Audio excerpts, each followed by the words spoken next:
جب ہم یہ کہتے ہیں کہ یا اللہ رسول اللہ صلی اللہ علیہ وسلم پر رحمتیں نازل فرمائیے، برکتیں نازل فرمائیے، ان کے درجات کو بلند فرمائیے، تو فرشتے بھی ایسے ہی کرتے ہیں، وہ بھی کہتے ہیں کہ یا اللہ رسول اللہ صلی اللہ علیہ وسلم پر رحمتیں نازل فرمائیے، برکتیں نازل فرمائیے، ان کے درجات کو بلند کیجیے، اور اللہ سبحانہ و تعالی ہماری دعاؤں کو قبول فرماتے ہیں۔ ہمارا کام ماننے کا ہے، اس کا کام دینے کا ہے۔ اسی عمل میں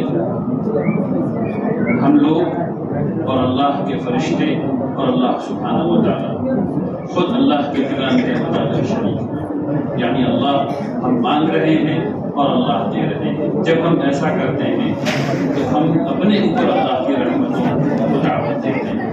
جب ہم رسول اللہ صلی اللہ علیہ وسلم کے لیے کہتے ہیں یا اللہ رحمتیں نازل فرمائیے محمد رسول اللہ صلی اللہ علیہ وسلم پر، تو اصل میں ہم اپنے لیے بھی یہ دعا کر رہے ہوتے ہیں کہ یا اللہ ہمارے اوپر بھی، ہمارے خاندان کے اوپر بھی، ہمارے گھر کے اوپر بھی رحمتیں نازل فرمائیے، اور وہ ہوتی ہے۔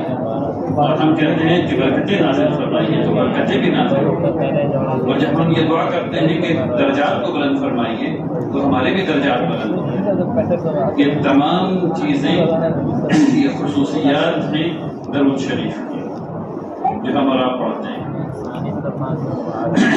اللہ کا شکر ہے، اللہ کا احسان ہے کہ اللہ تبارک تعالیٰ نے ہم سب لوگوں کو یہ توفیق عطا فرمائی۔ لیکن ہم لوگوں کو یہ خوب سمجھنا چاہیے کہ عبادت کیا ہے اور عبادت کیسے کرنا ہے، اس کا حق صرف اللہ سبحانہ و تعالیٰ۔ جب اللہ سبحانہ و تعالیٰ اپنے پیارے نبی صلی اللہ علیہ وسلم کو یہ بتاتے ہیں کہ تمہیں ظہر کی 4 رکعت نماز پڑھنا ہے، تو یہ حق صرف اللہ کا ہے کہ وہ یہ بتائیں کہ اس کی عبادت کیا کی جائے، یعنی کہ ظہر کی نماز، اور کیسے کی جائے، یعنی کہ 4 رکعت ظہر۔ اس میں اب میرا یا آپ کا یا کسی اور کو کوئی اختیار نہیں رہ گیا۔ یہ بات سمجھنے کی ہے، یہ اللہ کا اختیار ہے۔ ٹھیک اسی طریقے سے تمام عبادات ہمیں رسول اللہ صلی اللہ علیہ وسلم نے اللہ کے حکم سے سکھائی ہیں، اور وہی عبادات ہیں، اور ہمیں انہی کی اتباع کرنی ہے جو رسول اللہ صلی اللہ علیہ وسلم نے بتا دیا، اس کے علاوہ کچھ نہیں۔ ہم اپنے دل سے جب عبادت کڑھیں گے تو بدعت ہو جائے گی۔ اس بات کو خوب سمجھ لیجیے، جب ہم اپنے دل سے کوئی عبادت کڑھیں گے تو وہ بدعت ہو جائے گی، اور بدعت ہم لوگ ہر جمعے کے خطبے میں سنتے ہیں کہ ضلالت ہے، اور ہر ضلالت جہنم میں ہے، ٹھیک ہے نا؟ تو ابھی ہم لوگ جو بیٹھے ہیں، ہم لوگ یہ جانتے ہیں کہ آج کے دن میں کچھ خاص نہیں، آج کے وقت میں، ابھی کے وقت میں کچھ خاص نہیں۔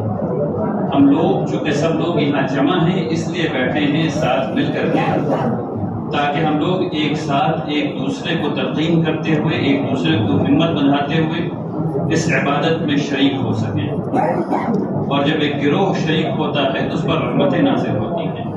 ہم لوگ یہ امید کرتے ہیں کہ اللہ سبحانہ و تعالیٰ خاص فرشتوں کو یہاں نازل فرما رہے ہوں گے، اور یہاں سے لے کر کے اس کے عرش تک ایک کے اوپر ایک فرشتے ایسے ایسے کرتے ہوئے عرش تک پہنچ رہے ہوں گے، اور جو ہم لوگ ابھی ذکر کر رہے ہیں وہ اللہ سبحانہ و تعالیٰ تک پہنچایا جا رہا ہوگا انشاءاللہ۔ کہیے انشاءاللہ، آمین یا رب العالمین۔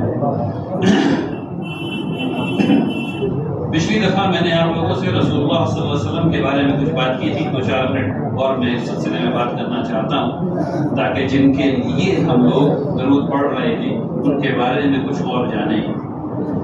ہم لوگ 2 چیز تو ان کے بارے میں بہت اچھے سے جانتے ہیں کہ رسول اللہ صلی اللہ علیہ وسلم صادق بھی ہیں اور امین بھی ہیں، یعنی کہ وہ سچے ہیں اور وہ امانت دار ہیں۔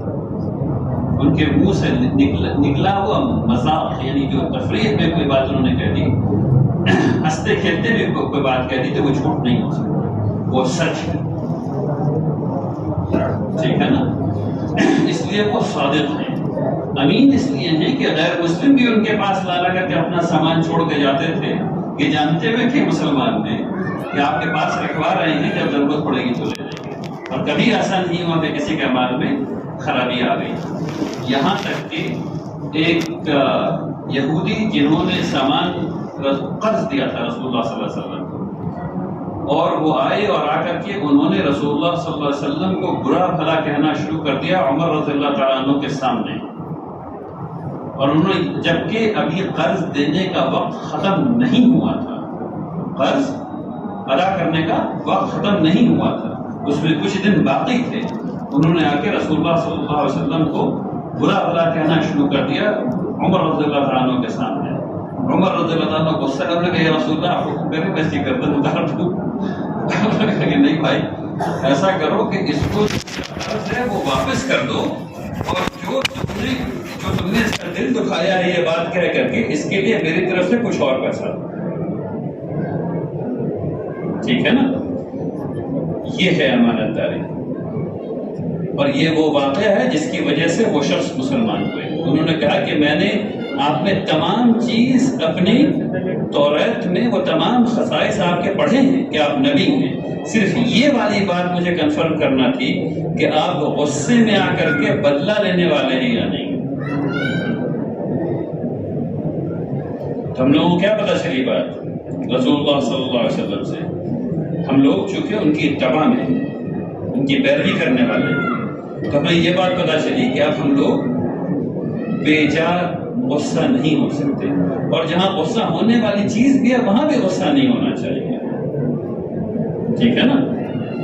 وہاں بھی غصہ نہیں ہونا چاہیے، وہاں بھی حلم سے کام لینا چاہیے۔ یہ بات ہمیں سمجھ سیکھنے کو ملتی ہے۔ رسول اللہ صلی اللہ علیہ وسلم نے ہمیں شجاعت کا درس دیا ہے، عربی میں کہیں تو شجاعت، اردو میں کہیں تو شجاعت درس دیا ہے۔ کیسے دیا ہے؟ اگر اس کو اس طرح دیکھا جائے، ایک دفعہ مدینہ کے باہر بہت تیز آواز گونجی یا آئی، تمام لوگ پریشان ہوئے اور سب لوگ باہر نکلے جانے کے لیے، تو لوگوں نے ٹولی بنائی، اور جب لوگ جانا شروع کیا لوگوں نے ٹولی بنا کر کے کہ جا کے دیکھیں کہ کوئی فوج آ گئی ہے، کیا ہوا ہے، کون سی آواز آ گئی ہے، اب وہاں کیوں بیٹھے ہیں بھائی، اب اندر آ جائیے، انشاءاللہ، جزاک اللہ، یہاں بیٹھیے آرام سے۔ جب لوگوں نے دیکھا کہ جب وہ آواز آئی اور جب لوگ مدینے کے باہر نکلے ٹولی بنا کر کے، تو رسول اللہ صلی اللہ علیہ وسلم واپس آ رہے تھے ادھر سے۔ جب وہ آواز آئی تو رسول اللہ صلی اللہ علیہ وسلم نے حضرت طلحہ رضی اللہ تعالیٰ عنہ کے گھوڑے کو بغیر اس پہ کیا کہتے ہیں اس کو، وہ جو گھوڑے پہ ڈالا جاتا ہے، جی زین، ہاں زین، گھوڑے پر جو زین ڈالا جاتا ہے اس کو ڈالے بغیر، اس کو بہت مشکل ہوتا ہے گھوڑا چلانا، اس کو ڈالے بغیر اس پہ بیٹھے اور نکل گئے مسلمانوں کو بچانے کے لیے بغیر کسی کی مدد لیے ہوئے، تلوار لٹکائے ہوئے۔ اور جب یہ ٹولی بنا کر کے لوگ باہر نکلے کہ دیکھیں کون فوج ہے، تو واپس آ رہے تھے، انہوں نے کہا کہ لا تراعوا، یعنی کوئی گھبرانے کی بات نہیں، سب ٹھیک ہے، کوئی گھبرانے کی بات نہیں، سب ٹھیک ہے۔ یہ ہے شجاعت، مسلمانوں کو بچانے کے لیے یہ کام بھی کیا جاتا ہے، ٹھیک ہے نا؟ جنگ حنین میں جو بہت سخت جنگ تھی، بہت سخت جنگ تھی، اس میں کیا ہوا تھا؟ اس میں مسلمان تعداد میں تھے، لیکن ایسا حملہ ہوا کہ پیر اکھڑ گئے، پیر اکھڑ گئے مسلمان۔ تو رسول اللہ صلی اللہ علیہ وسلم نے کیا کیا؟ آپ بھاگے نہیں، آپ آگے بڑھ گئے، آپ ڈٹ گئے، آپ کھڑے ہو گئے، اور آپ نے اپنے ایسے کر کے سینہ چوڑا کیا اور کہا کہ میں نبی ہوں، یہ جھوٹ نہیں ہے، میں نبی ہوں، یہ جھوٹ نہیں ہے۔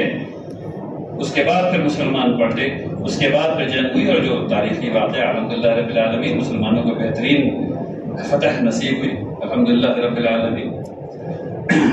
صحابہ اکرام فرماتے ہیں کہ ایسا وقت آیا کہ لوگ صحابہ اکرام رسول اللہ صلی اللہ علیہ وسلم کے پیچھے آ کے چھپ رہے تھے، اور صحابہ اکرام نے فرمایا کہ ہم میں سے جو شجاع لوگ تھے، یعنی جو بہت زیادہ دمدار لوگ تھے، وہ رسول اللہ صلی اللہ علیہ وسلم کے دائیں اور بائیں کھڑے ہو رہے تھے، لیکن ہم میں سے جو کمزور لوگ تھے وہ پیچھے کھڑے ہو رہے تھے۔ ایسی جنگ ہو گئی تھی،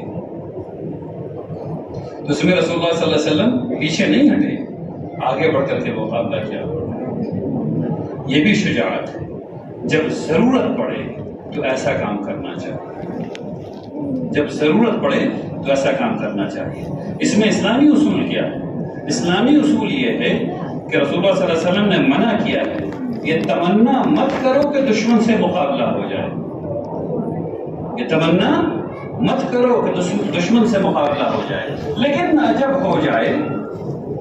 جب ہو جائے ڈٹ جاؤ اور صبر کرو، ڈٹ جاؤ اور صبر کرو، ٹھیک ہے نا؟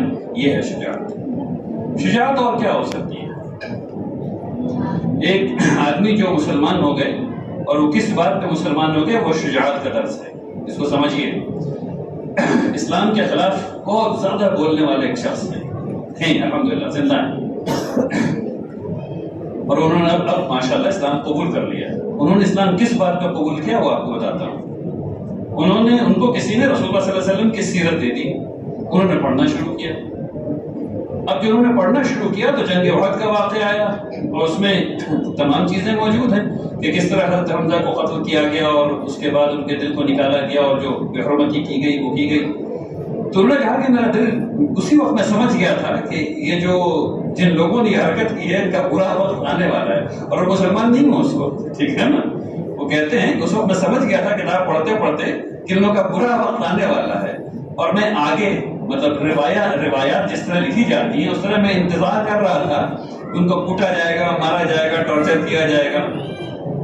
لیکن جب رسول اللہ صلی اللہ علیہ وسلم مکہ داخل ہوئے ہیں تو ہند ابھی زندہ ہے، ان کا انتقال نہیں ہوا ہے، اور لوگوں نے کہا کہ ہند زندہ ہے، تو رسول اللہ صلی اللہ علیہ وسلم نے کیا فرمایا کہ خون کا وہ دور ختم ہو چکا ہے، سب کو عام معافی ہے۔ وہ صاحب جو مسلمان ہوئے انہوں نے کہا کہ جب میں نے یہ پڑھا تو میری عقل نے اس کو گوارا نہیں کیا، لیکن میرے دل نے کہا کہ کچھ بے پناہ مختلف ہے جو ہو گیا ہے، کچھ بے پناہ مختلف ہے جو ہو گیا ہے، اور صرف اس وجہ سے وہ مسلمان ہو گئے۔ یہ شجاعت ہے، معاف کر دینا شجاعت ہے، اور وہ بھی کیسے، کس کو معاف کر دینا؟ رسول اللہ صلی اللہ علیہ وسلم کے سب سے پیارے چچا کے ساتھ جو بے حرمتی کی گئی ہم سب لوگوں نے پڑھا ہے، ٹھیک ہے نا؟ یہ شجاعت ہے۔ تو رسول اللہ صلی اللہ علیہ وسلم کی پوری زندگی ہم لوگوں کو سبق اس بات کا دیتی ہے کہ ہم لوگوں کو صادق رہنا ہے، بننا ہے، ہم لوگوں کو امین رہنا ہے، امین بننا ہے، ہم لوگوں کے اندر شجاعت پیدا کرنی ہے، اور شجاعت ایسے پیدا نہیں ہوتی جب آپ تنہائی میں بیٹھے ہوئے ہوتے ہیں نا، اور جب اللہ سبحانہ و تعالیٰ کو یاد کرتے ہیں، اور جب آپ تنہائی میں کہتے ہیں یا اللہ آپ ہیں، انت الحق، آپ ہیں، تب شجاعت پیدا ہوتی ہے، تب یقین بڑھتا ہے۔ ورنہ زبان سے کہتے ہیں نا بہت آسان کام ہے، بہت آسان کام ہے، بات سمجھ میں آ رہی ہے؟ تو آج جب ہم لوگ درود شریف پڑھنے بیٹھیں گے اس سے پہلے جب ہم لوگ نیت کریں گے، اور تمام کام کا دار و مدار نیتوں پر ہے، ابھی آپ یہ نیت نہیں کر سکتے کہ آپ یہاں اس لیے بیٹھے ہوئے ہیں کیونکہ یہ لوگ دیکھیں گے آپ کو اور آپ تسبیح پڑھنے والا کہلائے جائیں گے، نہیں، یہ سب سے خراب نیت ہوگی، یہ ریا ہوگی، یہ جہنم میں لے جانے والی نیت ہے۔ آپ کو جو نیت کرنا ہے وہ یہ کہ یا اللہ میں یہ تمام درود آپ کی رضا کی خاطر پڑھ رہا ہوں، مجھے صرف آپ کی رضا چاہیے، میں کوئی دکھاوا نہیں کر رہا، میں آج یہاں آپ کے سامنے حاضر ہوں رسول اللہ صلی اللہ علیہ وسلم کے حق میں دعا کرنے کو، ان پر درود بھیجنے کو، ٹھیک ہے نا؟ اور جب آپ دعا کے لیے ہاتھ اٹھائیں گے تو اپنے لیے خاص کر کے دعا کریں گے، اور انشاءاللہ اس وقت میں اور اس پر بات بھی کروں گا کہ کیا کیا دعا کرنی ہے ہر بات کی طرف انشاءاللہ۔ تو خاص کر کے آپ یہ دعا کریں گے یا اللہ مجھے صادق بنائیے، یا اللہ مجھے امین بنائیے، یا اللہ میرے اندر جرأت عطا فرمائیے، شجاعت عطا فرمائیے انشاءاللہ۔ آئیے شروع کرتے ہیں انشاءاللہ۔ بسم اللہ الرحمن الرحیم۔